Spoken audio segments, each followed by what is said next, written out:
My name is Rafael. I am the kind of man who learned responsibility before he learned how to dream.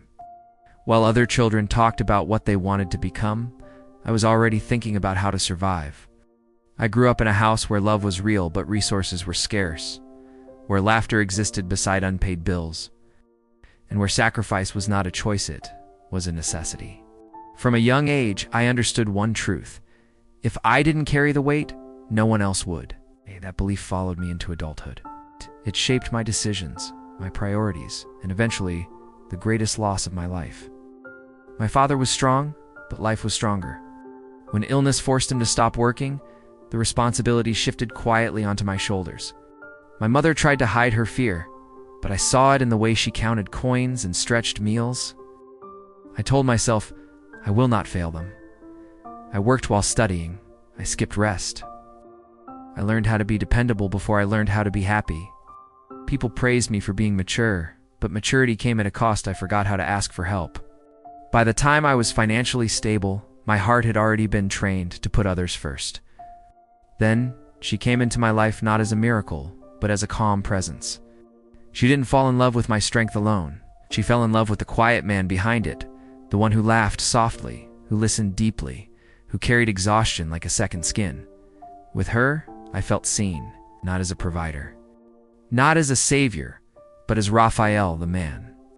She dreamed aloud. She talked about the future with warmth and color, while I spoke about responsibilities and obligations. Still, she stayed. She believed love could coexist with duty. So did I, at least. I thought I did. As my career grew, so did my family's needs. Its medical bills, tuition fees, emergencies that never announced themselves. Every time I planned something for us, something else demanded my attention. Kept saying, just a little longer. Longer hours became normal. Missed anniversaries became excuses. Conversations turned into updates, not connection. Was always physically present somewhere, but emotionally present nowhere. She waited, she adjusted, she loved me in silence. And I mistook her patience for permanence.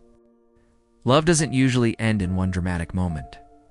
Sometimes it fades quietly between postponed dates and unanswered messages, between tired goodnights and mornings without warmth. She stopped asking for my time. That should have scared me. Instead, I told myself she understood. But understanding has limits. One night, she finally spoke not with anger, but with heartbreak.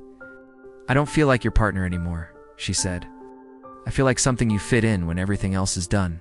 I wanted to argue, to explain, to defend my sacrifices. But deep inside, I knew she was right. When she left, she didn't accuse me. She thanked me for the love I gave and apologized for wanting more. That was the cruelest part. Because love should never make someone apologize for needing love. After she walked away, my life looked successful from the outside. My family was safe. My responsibilities were fulfilled. But my nights were heavy. I had done everything right, except listen to my own heart. There is a special kind of loneliness that comes from choosing duty over desire. It's quiet, respectable, and visible.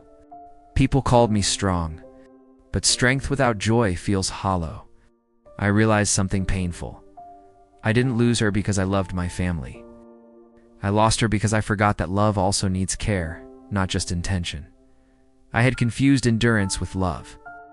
I had confused providing with being present. It took time, but I began to reflect, not with regret, but with honesty. I learned that you can honor your family without sacrificing your soul. Love doesn't demand you abandon responsibility, but it does ask you to show up emotionally. I learned that postponing happiness doesn't guarantee it will still be there waiting.